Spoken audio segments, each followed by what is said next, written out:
하고 여러분 반갑습니다. 이제 기독론 두 번째 강의를 진행하도록 하겠습니다. 지난 시간에 예수 당시 유대인들의 메시아적 기대 중에서 왕 같은 메시아에 대해서 설명을 했습니다. 이제 두 번째는 제사장 같은 메시아에 대해서 설명을 할 텐데요. 자, 제2 성전 시대에는 왕이 사라져 버렸습니다. 왕이 이스라엘 땅에서 사라져 버렸기 때문에 이들은 어디서 자신들의 어떤 신앙의 어떤 정체성이라든지 종교 행사, 종교 활동의 중심을 어디에서 찾았을까요? 예, 제2성전 시대에는 왕이 사라져 버렸기 때문에 이스라엘의 종교의 중심은 성전에 있었어요. 성전에 있었기 때문에 성전을 다스리고 치리하고 그다음에 성전 업무를 주관하는 제사장이 제일 중요한 이스라엘 종교의 어떤 지도자로 등장을 했어요. 그래서 학계 아시죠? 학교가 아니고 학계 선지자의 글을 보게 되면 이제 성전 건축, 두 번째 성전 건축에 대한 장면이 등장하는데 여기에 지도자가 두 명이 나오죠. 지도자가 두 명이 나오는데 스룹바벨이 나오고 조슈아가 나와요. 조슈아, 스룹바벨, 조슈아니까 여호수아인가요? 히브리어로. 자, 스룹바벨 같은 경우는 왕 같은 메시아를 대변을 해요. 지도자예요. 정치적인 지도자고 조슈아는 제사장 같은 메시아를 대변을 해요. 그래서 두 명의 지도자가 등장을 하게 되는 것을 우리가 볼 수 있어요. 그 다음에 비슷한 시대에 선지자 중에서 스가랴라고 하는 선지자가 있는데 스가랴 선지자가 환상을 보지요. 근데 그 환상 속에서 램프 스탠드, 등이 보이고 등 옆에 올리브 나무가 두 개가 보여요. 올리브 나무가 두 개가 보이는데 그 올리브 나무 두 개는 두 명의 메시아를 상징을 해요. 한 명은 왕과 같은 메시아, 한 명은 제사장과 같은 메시아. 그래서 과거에는 왕과 같은 메시아만 있었는데 제2성전 시대에 왕이 사라져버렸기 때문에 성전이 존재하면서 성전의 중요성이 높아지면서 제사장 같은 메시아가 등장을 해서 이 두 메시아에 대한 사상이 함께 공존을 해요. 자, 이 제사장 같은 메시아는 어디서 가장 인기가 많았을까요? 어떤 공동체에서? 예. 제사장 같은 메시아는 제사장들에게 인기가 많았겠죠. 제사장 그룹들에게. 기원전 한 3세기경에 유대 나라, 이스라엘 나라의 해방을 위해서 마카비하고 그의 자녀들이 전쟁을 일으킵니다. 반역을 일으키죠. 그래서 이 마카비들의 노력에 의해서 유대 땅이 시리아로부터 독립을 성취하게 됩니다. 그 당시 그리스였겠죠. 그리스가 다스렸겠죠. 시리아 지역에 있던 그리스인들이었겠죠. 관계가 좀 복잡한데 어쨌든 간에 마카비인들이 독립을 성취하게 되고 그 나라가 어느 정도의 자율성을 가진 독립된 국가로 존재를 할 수 있게 됩니다. 근데 재밌는 거는 마카비는 원래 시골에 있는 작은 성전들이나 어떤 그런 제사 드리는 곳에서의 제사장들이었는데 정통은 아니었어요. 정통, 가장 뼈대 깊은 제사장 가문은 레위 지파 속에서 아론 가문에 속해야 되죠. 그 중에서도 사독의 어떤 집안 사람들이 주로 대제사장이 됐어요. 그런데 마카비들이 원래는 지역의 작은 제사장들에 불과했던 어떤 그런 촌 사람들이 갑자기 등장을 하면서 예루살렘 성전도 이 사람들이 왕인 동시에 제사장으로서 예루살렘 성전도 치리를 하게 돼요. 그러자 정통 사독과 그의 자손들, 정통 제사장의 가치가 있던 사독과 그의 자손들은 제사장이 되지 못하고 쫓겨났죠. 그래서 아마도 이 사람들이 쿰난 공동체에 가서 자기들만의 어떤 공동체를 이루지 않았을까. 그래서 쿰난 공동체의 기원이 이 사독 집안 사람들로 연관되지 않을까라고 이렇게 학자들은 추정을 해요. 그래서 쿰난 공동체의 문서 중에 11Q니까 11번째 케이브, 11번째 동굴에 있던 문서 중에 하나가 멜기세덱이에요. 11Q 멜기세덱인데 멜기세덱에 보면은 멜기세덱이라고 하는 인물이 등장하는데 이 사람은 왕이면서 동시에 제사장이에요.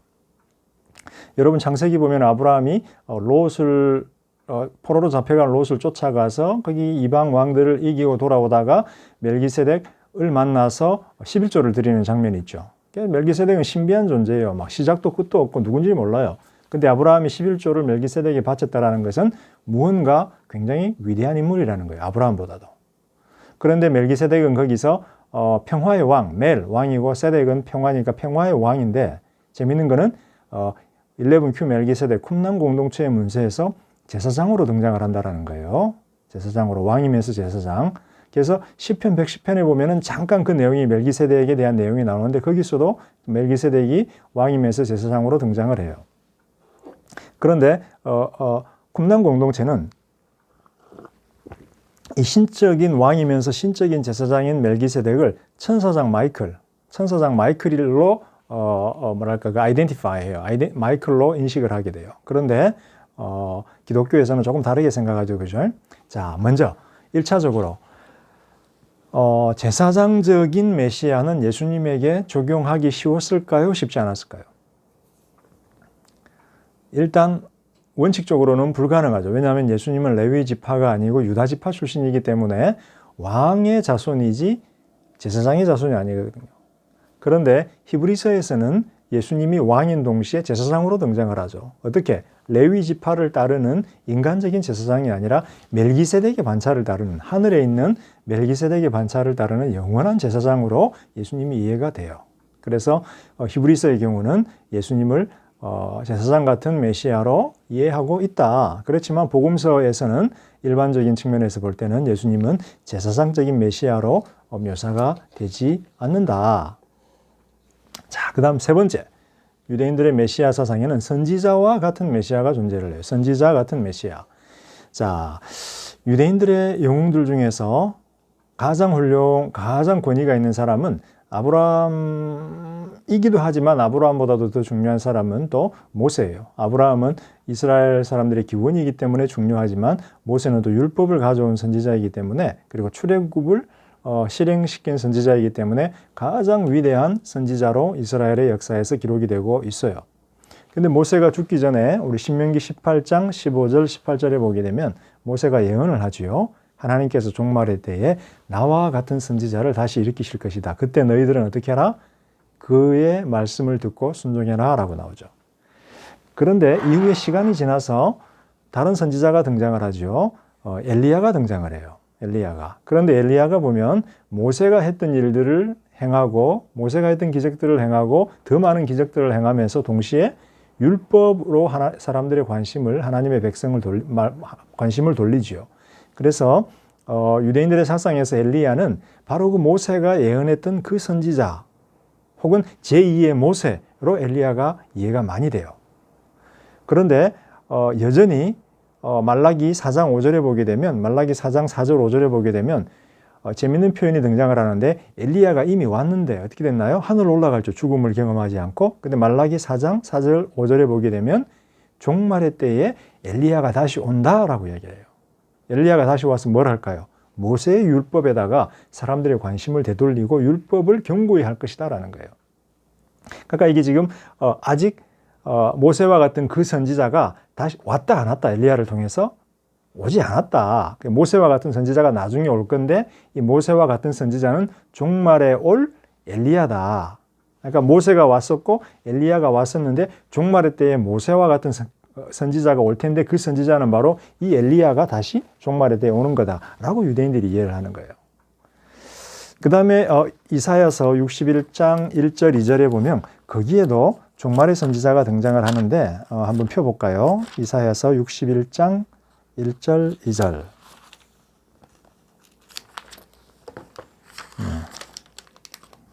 이사야서 61장 1절 2절 거기 보면 주 여호와의 영이 내게 내리셨으니 이게 뭐예요? 기름 부음을 받았다라는 거죠. 기름 부음을 받았다. 메시아라는 이야기예요.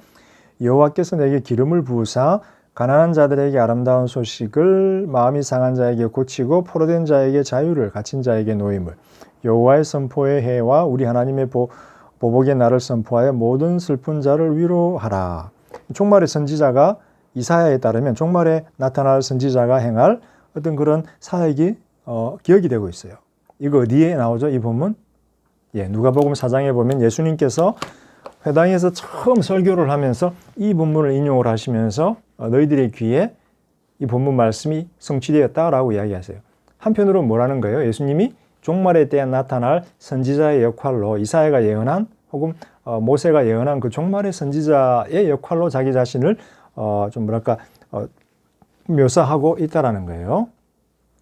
그래서 예수님 당시의 유대인들은 이 모세와 같은 선지자, 다시 모세처럼 보내질 종말의 선지자를 그 선지자라고 했어요. 선지자들이 많이 있지만 그 선지자 하면은 바로 그 여러 선지자들 중에서 탁월한 선지자, 모세와 같은 선지자, 그 사람을 이야기하는 거예요.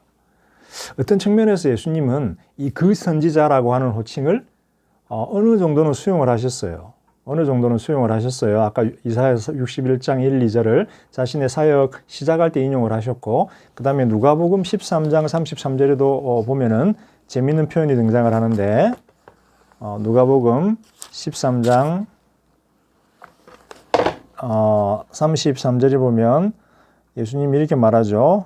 오늘과 내일과 모레는 내가 갈 길을 가야 하리니 선지자가 예루살렘 밖에서는 죽는 법이 없다. 즉 예루살렘에서 자기가 선지자로 죽음을 경험할 것이다.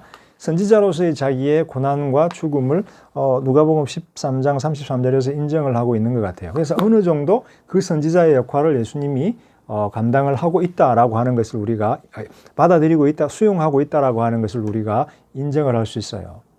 그런데 재밌는 거는 예수님은 자신이 선지자라고 하는 것을 선지자인 것을 뛰어넘는 분이라고 하는 것을 여러 번 말씀을 하세요. 그죠? 예수님은 선지자의 역할들을 담당을 하는 것 같은데 가르침이나 기적이나, 그런데 단순히 선지자로 머무는 것은 거절하세요. 왜? 그 이상의 분이기 때문에. 그래서 우리가 시자리아 빌립보에서 예수님이 질문했던 것 아까 제가 언급을 했죠. 그죠? 그렇지만 예수님께서 가르치실 때 이렇게 말씀하세요. 뭐라고 말하나요? 내가 말하노니, 내가 말하노니. 선지자들은 보통 어떻게 이야기하나요? 주께서 말씀하시기를. 왜? 선지자는 하나님의 말씀을 대언하는 자들이기 때문에 하나님이 말하는 걸 받아서 전하기 때문에 주께서 말씀하시기를 이렇게 이야기를 하는데, 예수님은 내가 말하노니, 즉 자기의 권위를 주장을 하는 거예요. 자기의 권위. 주로서 자기 자신이 가르치는 것처럼 내가 말하노니. 그 다음에 선지자들은 보통 자기가 가나요, 보냄을 받나요? 그렇죠. 하나님에 의해서, 주님에 의해서 보냄을 받죠. 근데 예수님은 뭐라 그래요? 내가 아버지로부터 보냄을 받았다라는 말도 하시기도 하지만 또 내가 왔다라는 말을 쓰기도 해요. 내 의지와 내 뜻을 따라 내가 왔다. 예수님도 선지자들처럼 기적을 베푸셨고 또 축사를 행하셨어요. 귀신을 쫓아내셨어요. 그래서 이런 것들은 선지자의 역할들하고 비슷해요. 그렇지만 또 이사야서 17장, 19장, 35장에 보게 되면 이런 육체의 회복들은 새로운 창조의 시작을 의미해요. 그러니까 이사야에 나오는 선지자의 사역들 같은 것들은 하나님이 이룰 새하늘과 새 땅의 새로운 시대의 회복을 상징을 해요. 다시 말하면 예수님의 치료와 기적들, 축사들이 단순히 선지자의 어떤 그런 역할을 뛰어넘어 새로운 시대, 하나님의 새로운 통치를 상징하는 것으로 예수님께서 종종 이해하시고 표현하세요. 그래서 누가복음 11장 20절이라든지 10장 18절 같은 경우도 그래요. 그래서 결론적으로 예수님의 사역은 어느 정도 선지자, 그 중에서도 모세와 같은 선지자, 그 선지자의 역할을 감당을 하고 있지만 예수님은 자기 자신을 그 사역을 뛰어넘는, 선지자보다를 뛰어넘는 분으로 자기를 이해하고 있다. 자, 네 번째는 선생 같은 메시아인데, 이 생각은 조금 유대인들의 사상에서 강하지는 않아요. 유대인들의 사상에서 선생 같은 메시아는 아주 강하지는 않은데, 쿰란 공동체에서는 The Righteous Teacher, 그러니까 의로운 선생이라고 하는 지도자가 등장을 하는데 메시아적인 인물로 등장을 해요. 그래서 선생 같은 메시아는 사실은 모세도 선생이었잖아요. 그죠? 율법을 준 선생이었고, 그 다음에 제사장들도 선생이었고, 그래서 선생 같은 메시아는 아무래도 선지자 같은 메시아, 그 다음 제사장적인 메시아와 연관이 되는 것 같아요. 연관이 되는 것 같아요. 그렇지만 그 자체로 선생 같은 메시아는 굉장히 높은 정도의 어떤 그런 권위와 지위를 가진 것은 아니었다. 자, 일단 모세는 율법의 선생이었어요. 그리고 선생들 중에서 가장 탁월한 선생이었어요. 선지자로서. 예수님도 기적을 행하시는 분이었지만 제일 중요한 사역들 중에 하나는 죽음과 부활을 빼고 가르침이었어요. 예수님도 가르치는 사역을 통해서 기억이 되세요. 그런데 예수님의 사역의 특징 중에 하나는 뭐냐면, 모세는 율법을 가르치고 그랬지만 예수님도 가르칠 때에 특징 중에 하나는 뭐냐면 비유들을 많이 쓰셨어요. 그래서 비유들을 통해서 가르친 선생으로 기억이 돼요. 선생 혹은 선생 같은 메시아는 그 자체로 별로 특별하지 않을 수 있어요. 별로 특별하지 않을 수 있는데, 그런데